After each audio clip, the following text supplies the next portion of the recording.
WBUR Podcasts, Boston.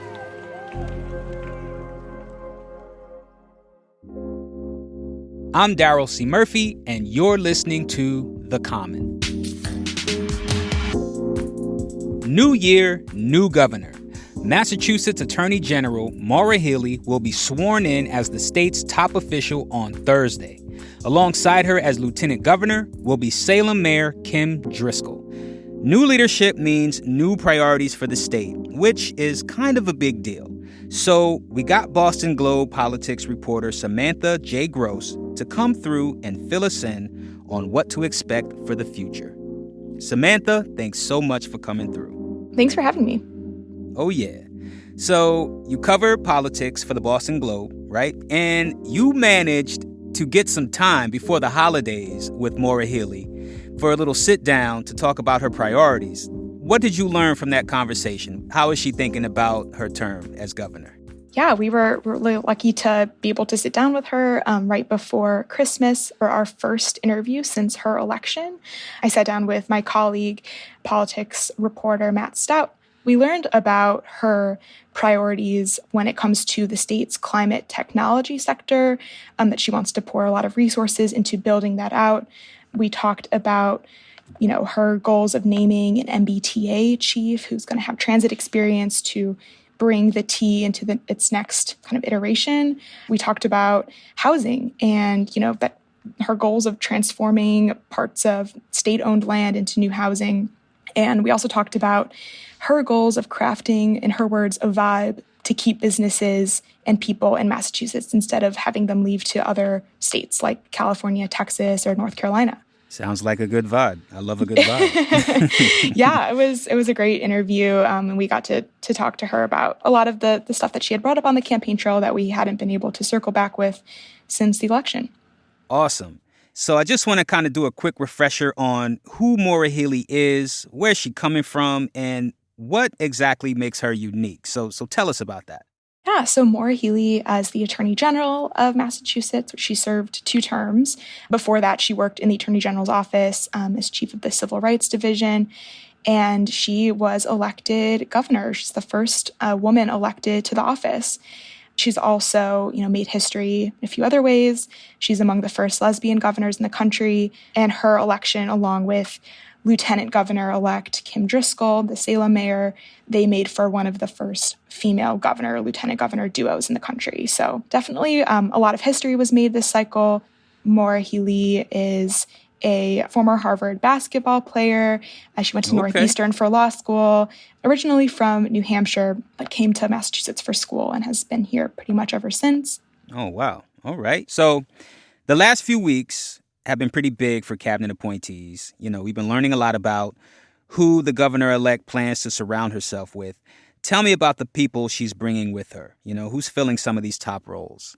Yeah, so far she's hired some senior staff and also made a handful of cabinet appointments. Some of the notable names include Patrick Tutwiler for Secretary of Education. He's the former Lynn superintendent.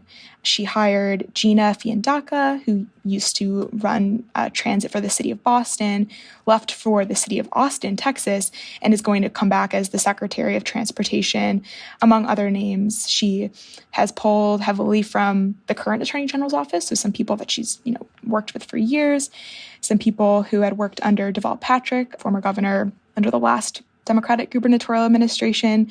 And she definitely has some positions still left to fill, but it's definitely been a busy few weeks. Mm-hmm. And there's also some pretty big spots that still have to be filled, right? Yeah, big ones, including housing and economic development is a big one, labor and workforce development. She hasn't hired a public safety secretary or health and human services. She made a campaign promise to hire a designated housing secretary. We haven't seen that yet. And as of March 1st, per a new law, she's going to have to hire a secretary of veteran services as well, among others. We're going to take a quick break, but we'll be right back.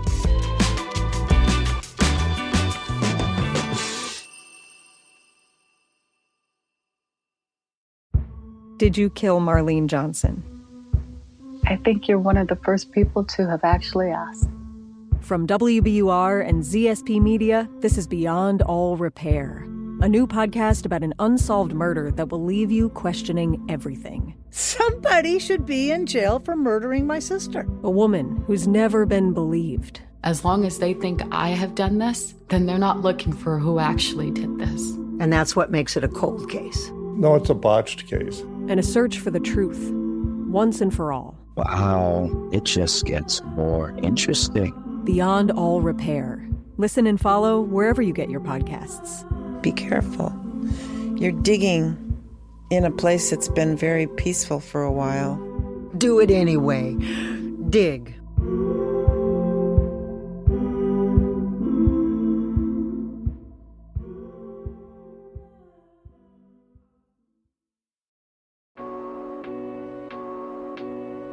And we're back. So there's some vacancies still for the cabinet, some pretty big vacancies. But with all that said, what are some of the challenges you expect her to face as she goes into office? Yeah, hiring secretaries is going to be a big one for sure. And there's going to be some other things that people are watching closely, including, who she hires as the general manager of the T. Her transition announced this last month that they hired a search firm to hire that position. And she said it's an urgent thing and that she hopes to hire someone in a matter of weeks, not months. The T has been cited with a number of, safety concerns as well as staffing issues. And that's going to be a major challenge, especially as we head into the winter months. Another big challenge is going to be, taking on some of the legislative priorities that she had promised on the campaign trail, including providing tax relief for people in the Commonwealth, among other things. And so I think she's going to have to deal with having relationships with the legislators, meeting with legislative leadership to kind of figure out how her priorities can be considered by the legislature as they start their next legislative session, and kind of tackle some of these big issues that she's talked about on the campaign trail for months. All right, so I want to get into governing style a bit. What are some of the biggest differences you expect to see between outgoing Governor Charlie Baker's governing style and Maura Healey's? I don't know if we have a great sense yet of how she will be different.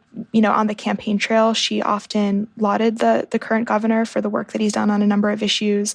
We've seen them differ on a few things, including, the question one, the millionaire's tax, if you will. It's something that she supported and he didn't. But I think, she's prided herself on having really good relationships, on Beacon Hill. And I think we may see a bit of a difference there when it comes to, Democrats meeting with other Democrats versus having a Republican governor try to, keep those relationships. Although, he's also prided himself on having good relationships with the legislature. Okay, so the inauguration is tomorrow, January 5th.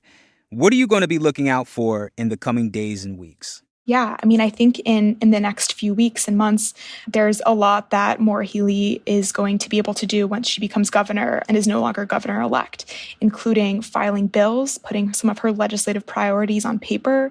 She's going to be meeting with lawmakers and, legislative leadership. The Senate president and the House Speaker wield a lot of power on Beacon Hill. We'll be looking to see, what that relationship looks like and how they're going to work together. And a big one is going to be her budget. The governor puts forward their budget for the year, and it's something that the legislature can consider and work off of as they create their own budget. But, Daryl, a budget is a moral document. It really shows what her priorities are going to be and where she wants to put state money. The state is kind of in an interesting position this year with new influxes of money coming from question one, which is the millionaire's tax. And I think it will be really interesting to see, how she puts her priorities on paper and also where she hopes the state spends its money. For myself, I think I'm very interested to see how well she works with Mayor Michelle Wu, especially dealing with the MBTA, Absolutely. Yeah. They had their first meeting since the election, several weeks ago, and they were pretty mum on what they spoke about, but it will be really interesting to see typically that relationship between a governor and the mayor of Boston. It's a really important one. Obviously, the MBTA is a big one, but also, housing, other kind of urban issues. And I know that, Michelle Wu has a lot of big goals for the city, and we'll definitely be curious to see what that relationship looks like. It's a really good one, Daryl.